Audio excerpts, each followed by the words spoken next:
उस पर चलने का प्रयास जारी है। बदले जो हमें बहुजन होता है बहुजन सुखाने के लिए संदेश दिया था,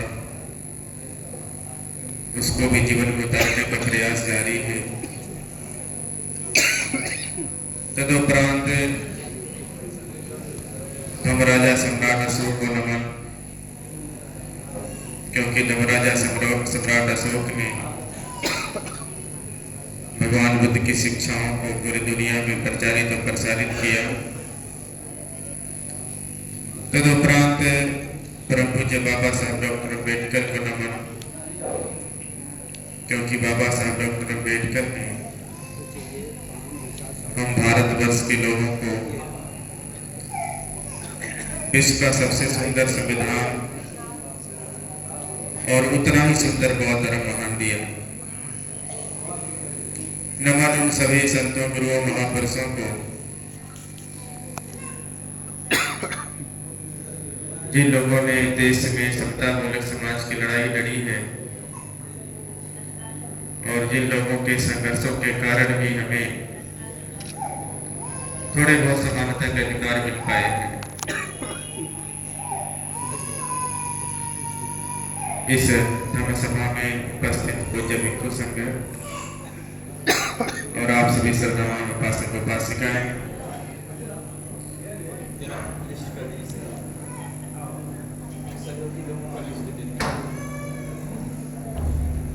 मैं बहुत आभारी हूँ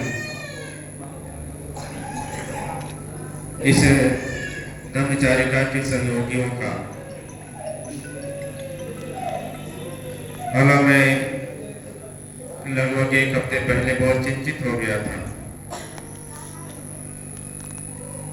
हम लोगों ने लगभग 2 महीने पहले मछली शहर में बैठक किया था। उस बैठक में बड़ियामों, बडेरी, मछली शहर के लोग, मुगराबाद साहब के लोग भी आए थे। पूरे जिले की बैठक थी और उसी बैठक में कई लोगों ने अपने अपने क्षेत्र में धर्मचारिका को आयोजित करने की जिम्मेदारी ले ली थी।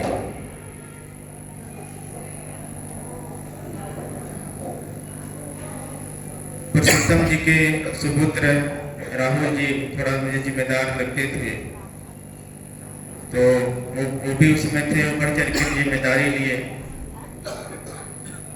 इधर 15 दिन पहले मैंने एक बार उनसे संपर्क किया, फोन किया तो फोन नहीं उठ रहा था। मुझे लगा कि व्यस्त रहे होंगे इसलिए फोन नहीं उठ रहा है।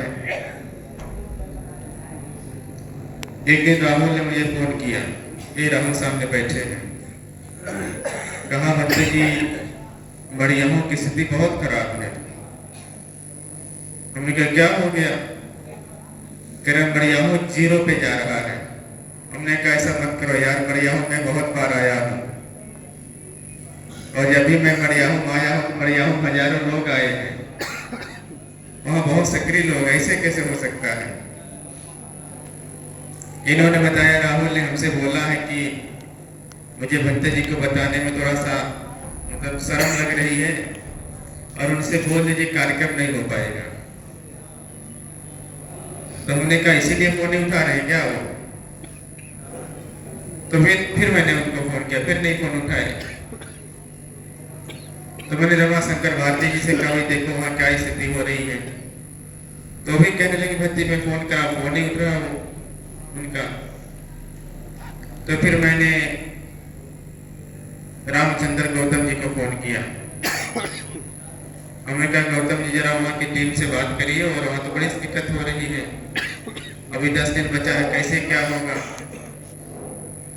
तो रामचंद्र गौतम जी ने रमेश जी को फोन किया और फिर मतलब सब एक दूसरे को फोन करने लगे कि बड़ियामों ठीक नहीं चल रहा है। पूरे जिले को लगा कि बड़ियामों ठीक नहीं चल रहा है। जिले के लोग चिंतित हो गए और उसके बाद अगले दिन फिर जौनपुर के सम्मानित उपासक बड़ियामों आए और बड़ियामों के लोगों से बात किया और फिर अगले दिन ही उसी दिन मड़ियाहू के लोगों ने, जिम्मेदार उपासकों ने अपना सहयोग किया और सहयोग करने के बाद ये हाल बुक हो गया उसी दिन। और सब लोगों ने कहा कि नहीं, वो कार्यक्रम किया जाएगा। तो जिन लोगों ने निराशा को आशा में बदला, उनमें राम सुंदर भारती जी,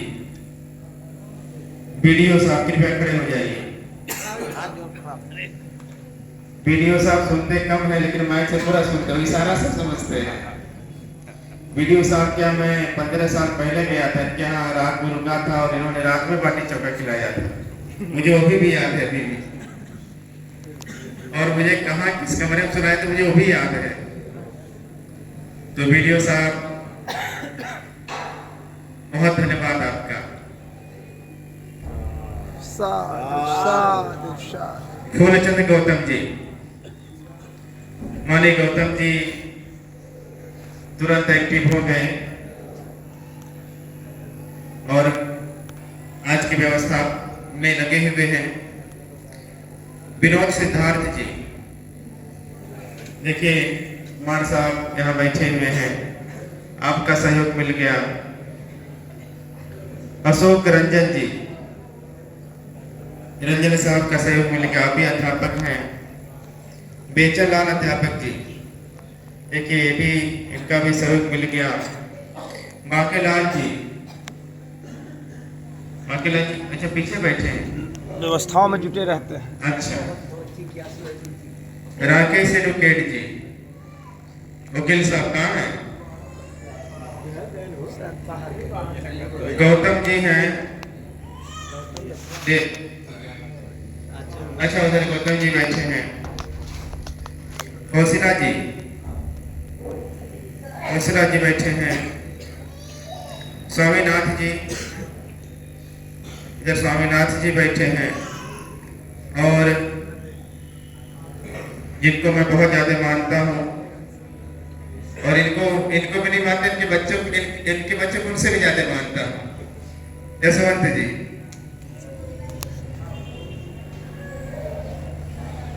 और अपने जो इधर आचार्य गण बैठे हैं, इधर बहुत तन मन से लगे हुए हैं अपने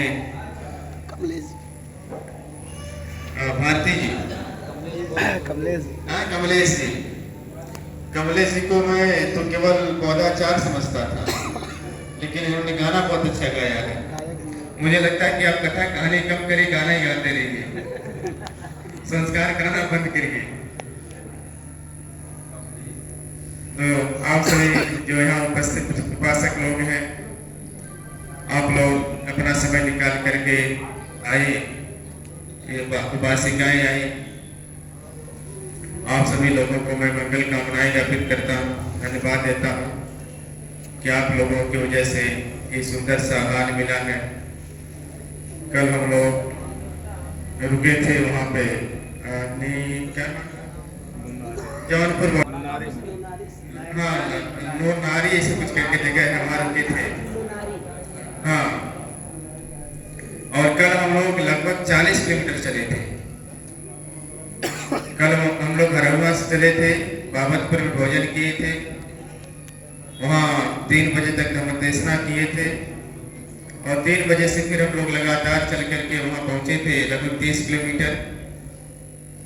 और वहाँ की उपासिकाएं, बहुत उपासक उपासिकाएं, पूरा गाँव, मुझे लगता है कि 8-9 बज रहा होगा, 9 बज गया था। और उपासिकाएं, वहाँ के बच्चे, छोटे छोटे बच्चे मोमबत्ती जला करके इंतजार कर रहे थे सड़कों पे, मोमबत्ती लेकर के पूरी सड़क को उजाला किए हुए थे। और जब धर्मचारिका पहुंची तो ऐसा लगा कि वो लोग मतलब धर्मचारिका के स्वागत में भूल गए, उनके हाथ मोमबत्ती भी है, लोग ऐसे स्वागत करने लगे। तो मैं कल तो बहुत डर गया था और मैं बार बार सोचता जा रहा था किसी की मोमबत्ती किसी कपड़े में लग जाए, लेकिन बहुत उत्साही लोग थे वहाँ पे। और आज हम लोग जब वहाँ से निकले हैं तो पूरा गांव फिर सड़क पे आ गया विदाई करने के लिए।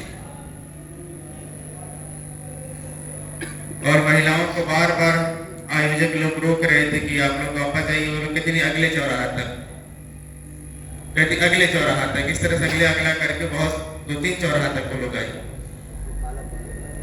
और इनको सबको विदा करके गए सब लोग। मैं उत्तर प्रदेश के बहुत सारे जिलों में मैंने काम किया है और मुझे पूर्वांचल में कुछ जिले बेहद पसंद हैं। मुझे गोरखपुर मंडल में अगर हमसे कोई पूछे कि आपको सबसे अच्छा जिला कौन लगता है, तो मैं गोरखपुर मंडल में सबसे अच्छा जिला महाराजगंज को मानता हूँ। महाराजगंज जिले में इस समय भी आप जाकर देखेंगे तो कम से कम 50 से 60 बुद्ध विहार बना हुआ उपासना बनाया है और भिक्षु लोग भी बहुत ज्यादा हैं वहां पे। जब हम और इधर आएंगे आजमगढ़ मंडल में, अगर हमसे कोई पूछे कि आजमगढ़ मंडल में आपको सबसे अच्छा जिला कौन लगता है, तो मैं बिना किसी देरी के कहूंगा आजमगढ़ के लोग मुझे बहुत अच्छे लगते हैं। और आजमगढ़ के लोग तो मुझे इतना अच्छे लगते हैं कि मतलब कहिए नहीं उस मंडल में। फिर जब मैं बनारस मंडल में आता हूँ और बनारस मंडल में मुझसे कोई पूछे किस जिले के आप सबसे अच्छे लोग, आपको किस जिले के सबसे अच्छे लोग लगते हैं, तो मैं बिना किसी देरी कहूंगा कि जौनपुर के लोग मुझे बहुत अच्छे लगते हैं। आजमगढ़ बनारस मंडल में आजमगढ़ जिला बहुत जागरूक जिला है, बहुत अच्छा जिला है बुद्ध धर्म के लिए, मिशन मूवमेंट के लिए। और अगर उधर कोई मिर्जापुर मंडल में कहे कि सबसे अच्छा जिला आपको कौन लगता है, तो मैं कहूँगा सोनभद्र अच्छा लगता है। सोनभद्र के लोग थोड़ा जागरूक हैं। ऐसे अगर कोई मुझे कहे कि लखनऊ मंडल में आपको सबसे अच्छा जिला कौन लगता है, तो मैं कहूँगा हरदोई के लोग मुझे बहुत अच्छे लगते हैं। हरदोई जिला बहुत अच्छा जिला है लखनऊ मंडल कमीशन कमेटी के लिए। तो मेरे जो सबसे अच्छे जिले लगते हैं, और उन अच्छे जिलों में इस बार हमारी धर्मचारिका में 2 जिले पड़े। बनारस छोड़ने के बाद जौनपुर पड़ रहा है और फर्रुखाबाद के पहले हरदोई पड़ रहा है। मतलब उधर से जिले के बाद हरदोई पड़ रहा है, इधर से जिले के बाद जौनपुर पड़ रहा है। तो दोनों जिले हमें इस धर्मचारिका में मिले हैं। और रही बात संख्या की, तो मैं संख्याओं के पे जाता नहीं और मैं संख्या पे बहुत विश्वास भी नहीं करता, कहाँ ज्यादा लोग हैं कहाँ कम लोग हैं। मैं क्वालिटी पे ज्यादा विश्वास करता हूँ। और यहाँ जितने लोग यहाँ बैठे हैं सब बहुत महत्वपूर्ण लोग बैठे हैं। भगवान बुद्ध का एक उपदेश मुझे बहुत अच्छा लगता है, पहले मैं इसे बहुत सुनाया करता था। एक बार भगवान बुद्ध से ब्राह्मण मिलने चला गया। उस समय एक बहुत प्रसिद्ध ब्राह्मण था, आचार्य था, गणाचार्य था। जब भगवान बुद्ध के पास गया तो भगवान बुद्ध के पास कुछ लोग थे, उनका बुद्ध का उपदेश चला तो भी सुना और बाद में भगवान बुद्ध से कहा कि भगवान इसका क्या कारण है, आप लोक गुरु हैं, विश्व गुरु हैं, बुद्ध हैं, सर्वज्ञ हैं, न जाने क्या क्या बोला। कहा इसके बावजूद भी जब आप उपदेश करते हैं तो आपके पास बहुत कम लोग बैठे होते हैं। कहा भगवान हम लोग तो सामान्य लोग हैं, आपके सामने कुछ भी नहीं है, लेकिन जब हमारे उपदेश होते हैं तो कहता कि हजारों लाखों लोग बैठे होते हैं। कहा भगवान कोई न कोई बात तो है। तो भगवान समझ गए वो क्या कहना चाहता है। भगवान ने कहा कि अच्छा ब्राह्मण ने बताओ तुम लोगों को क्या उपदेश करते हो। कहा भगवान मैं लोगों को बताता हूँ ईश्वर ने ये किया ईश्वर ने किया, ये दान है ये पुण्य है, और ऐसे हम लोग बताते हैं। भगवान ने कहा कि हमने क्या बताया आज? उसने कहा भगवान आप सील के बारे में आज बताए। कहा क्या सील के बारे में बताया? उसने कहा भगवान आपने कहा कि अहिंसा का पालन करना चाहिए, आपने कहा कि चोरी बेईमानी नहीं करनी चाहिए, आपने कहा कि दुराचार से दूर रहना चाहिए, आपने कहा कि सच बोलना चाहिए, आपने कहा नशा से दूर रहना चाहिए। भगवान ने कहा कि सही कह रहे हो ब्राह्मण, तुम्हें साधुवाद। कहा कि तुम्हारे आचार और तुम लोग कभी इस तरह से बात करते हो? कहा नहीं भगवान नहीं करते हैं। तो कहा अच्छा ये बताओ जो सील पालन करते उसे क्या कहते हैं? कहा भगवान जो सील पालन करता उसे सीलवान कहते हैं, उसे सदाचारी कहते हैं। भगवान ने कहा जो सील पालन न करे उसे क्या कहेंगे? कहा भगवान उसे दुराचारी कहेंगे। भगवान ने कहा कि मेरे पास किस तरह से लोग आते हैं तब? कहा भगवान हमारे आपके पास तो सीलवान लोग आते हैं, सदाचारी लोग आते हैं। भगवान ने कहा तुम्हारे पास किस तरह से लोग आते हैं? तो कहा भगवान रहने दीजिए, समझ के हमारे पास किस तरह से लोग आते हैं।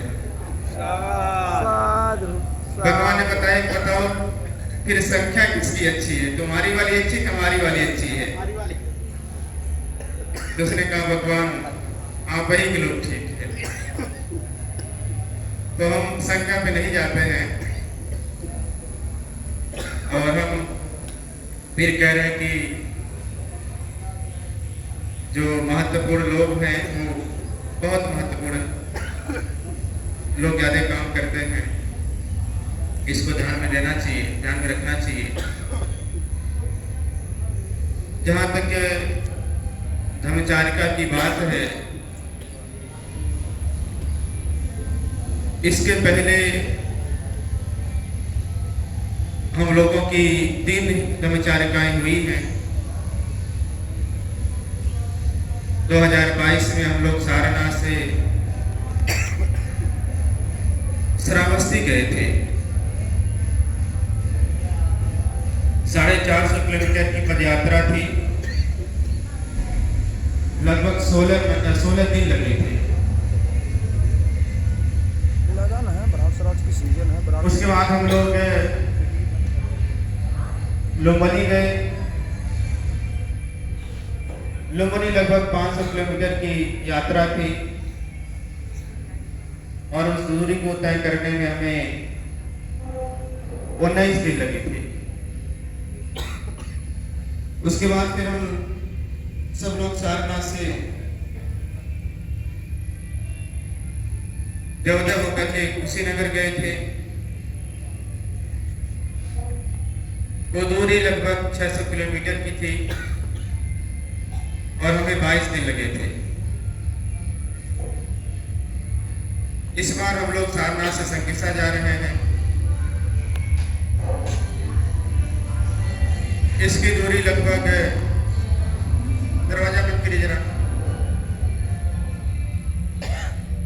इसकी दूरी लगभग 600 किलोमीटर से अधिक है और इस दूरी को तय करने में हम लोगों को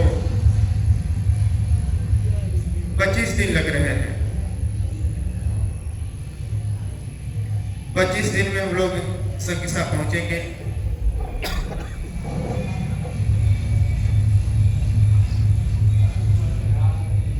शांति रक्षित बनते आपको बहुत स्पष्ट शब्दों में कहे कि संकिसा जाना, संकिसा का यात्रा करना कोई विशेष उद्देश्य नहीं है।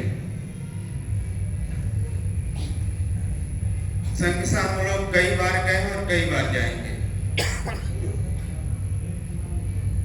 श्रावस्ती हम लोग कई बार गए और कई बार जाएंगे। लोगों ने हम लोग कई बार कहे कई बार जाएंगे,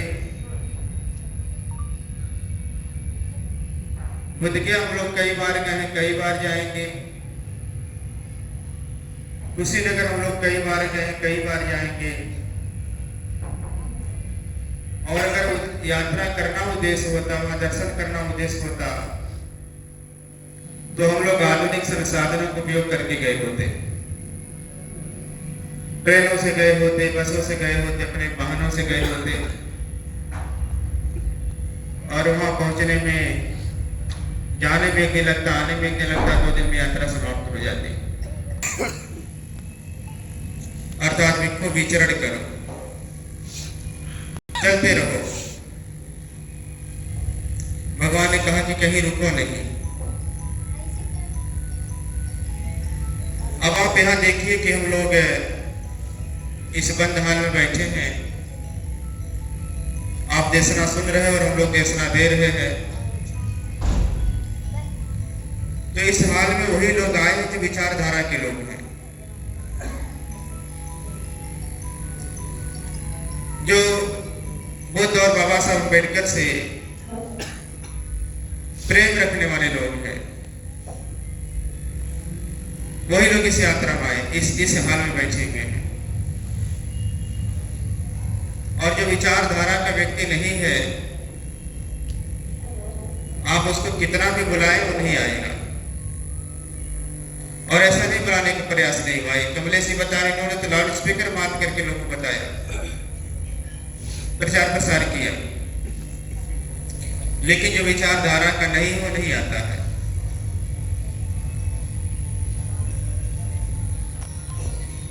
जब हम सड़कों पे चलते हैं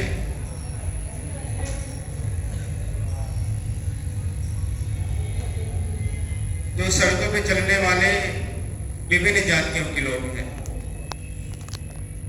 विभिन्न धर्मों के लोग हैं, और वो लोग हजारों लोग सड़कों से गुजर रहे हैं। कमलेश जी हमसे बता रहे थे, हमने पूछा कि जहाँ कार्यक्रम होना हो कहाँ पे है जगह। इन्होंने बताया कि जौनपुर रोड पे है। हमने बोला वहाँ कैसे जाना होगा? इन्होंने कहा बाईपास से जाना होगा। हमने कहा बाईपास से क्यों जाना होगा? कर बहुत आसान है वहाँ जाना। हमने कहा मार्केट से क्यों नहीं? कह रहे वो मछली शहर वाले रोड से कम 1 किलोमीटर अंदर जाना होगा, फिर 1 किलोमीटर वापस आना होगा। तो हमने कहा लेकिन लोग तो मार्केट में है ना, तो यात्रा इसलिए थोड़ी हो रही है कि मतलब साठ काट जाए, हम किसी को दिखे ना, हमने किसी को देखे लोग हमें न देखे। हमने कहा यात्रा तो दिखाने वाला काम है। तो हमने कहा कि नहीं, शहर से जाना है, मार्केट से होकर के जाना है। आपको मैं बता रहा हूं कि जब हम लोग आज पूरे दिन की यात्रा किए हैं आपके यहाँ, तो मुझे लगता है कि आपके सड़कों पर जितने लोग गुजरे हैं सब लोग उनको देखे हैं, जितनी दुकानें रही होंगी सब लोग हम लोगों को देखे होंगे, जितने घर वाले होंगे सब हम लोग को देखे होंगे। नरौली से लेकर के मड़ियाहू तक हम लोगों ने जो लोनारी से लेकर के यहाँ मड़ियाहू तक हम लोगों ने कम से कम 8 घंटे की यात्रा करी है, पद यात्रा की है। और 8 घंटे में तो मुझे नहीं लगता 1 लाख से कम लोगों का हमारा संपर्क हुआ होगा। साधु साधु साधु। तो 1 लाख लोगों में हमने हजारों प्रश्न उनके मन में छोड़ करके आए हैं। ऐसा नहीं कि हम लोग ऐसे चले आए बिना किसी उद्देश्य के। जो लोग सड़कों पे देखे होंगे ना, लाखों लोग देखे होंगे तो हजारों लोगों के मन में प्रश्न पैदा होगा, कौन लोग हैं, ये कहाँ जा रहे हैं लोग, ये एक लाइन से क्यों जा रहे थे अनुशासन से लोग। हम लोग बहुत सारा प्रश्न छोड़ करके आए हैं और बहुत सारे लोग प्रश्न कर रहे होंगे, प्रश्न पूछ रहे होंगे। हम लोग जब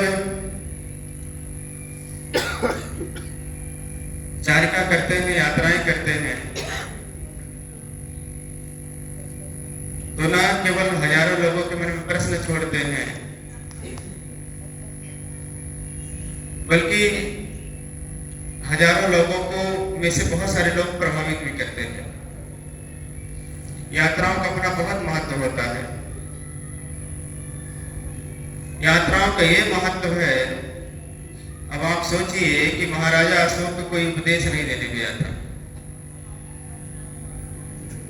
महाराजा अशोक ने एक छोटे से बच्चे जी, जो उनका नाम निग्रोध था, कलिंग का युद्ध हुआ था।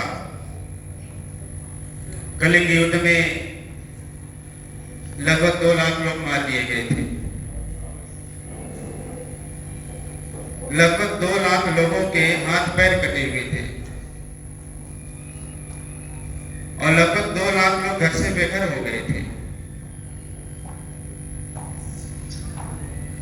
कलिंग चारों तरफ से चित्कार रहा था, हाहाकार मचा हुआ था और महाराजा अशोक के युद्ध भूमि पर ये भीषण नरसंहार देखा। जब उन्होंने मरे कटे हुए लोगों को देखा, लाखों लोगों को देखा, तो उनका मन बड़ा द्रवित हो गया। महाराजा अशोक अपने सैनिक छावनी में आकर के बहुत परेशान रहते थे। उनको रात रात नींद नहीं आती थी, दिन रात टहलते रहते थे, परेशान रहते थे। एक दिन सुबह सुबह टहल रहे थे, देखा कि छोटा सा भंते जी है, 9 साल का, उनका नाम निग्रोध था और वो सैनिक छावनी से जा रहे हैं, गुजर रहे हैं, उनके महल के सामने से आ रहे हैं। महाराजा अशोक ने जब निग्रोध को देखा तो सोचने लगे कि मैं राजाओं का राजा, सम्राट, दुनिया भर का युद्ध जीत चुका हूं, उसके बावजूद इतना अशांत हूं, परेशान हूं, और ये छोटे से बंदे कितने प्रसन्न हो करके, कितने निडर हो करके, कितने सुखपूर्वक जा रहे हैं। ऐसा क्या कारण है कि मैं सम्राट इतना परेशान और एक भिक्षु इतना प्रसन्न क्यों? तो निग्रोध के पास गए और उन्होंने कहा कि आप कौन हैं, उनसे परिचय पूछा और फिर कहा कि आप मुझे कोई उपदेश करिए। निग्रोध ने कोई उनको उपदेश किया, नपद की एक गाथा सुनाई। फिर उन्होंने कहा कि आप मुझे बार बार उपदेश सुनाने आया करिए। उन्होंने कहा नहीं, अगर आपको ज्यादा सीखना तो मेरे गुरु के पास जाइए। उन्होंने मोगलीपुत्र तिस्मंजय जी के पास भेजा। महाराजा से मोगलीपुत्र तिस के पास जाते रहे। 2-4 दिन गए, उनका पूरा मन शांत हो गया, मन परिवर्तित हो गया।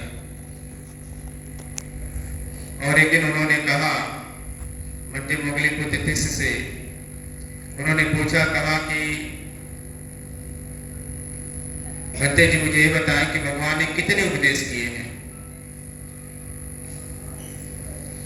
मध्य मोगलीपुत्र तिस ने कहा कि महाराज, भगवान ने जो उपदेश किए हैं उनकी संख्या 84,000 है। महाराजा अशोक ने कहा कि भंते जी, मेरे मन में एक बात चल रही है, मेरे मन में एक विचार आ रहा है। भंते जी ने कहा कि महाराज बताइए क्या विचार चल रहा है। उन्होंने महाराजा अशोक ने कहा कि मेरे मन में विचार ये चल रहा है कि मैं एक उपदेश पर एक स्तूप बनाऊं। भगवान ने 84,000 उपदेश कहे हैं, इसलिए मैं 84,000 उपदेश बनाऊं, 84,000 स्तूप बनाऊं और 84,000 स्तूपों पे भगवान के उपदेश को दबाऊं। मध्य मोगलीपुत्र तिस ने कहा कि महाराज, ये बहुत अच्छी बात हो सकती है। धर्म तो चिरस्थायी हो जाएगा, धर्म कभी नष्ट नहीं होगा अगर आपने ऐसा कर दिया।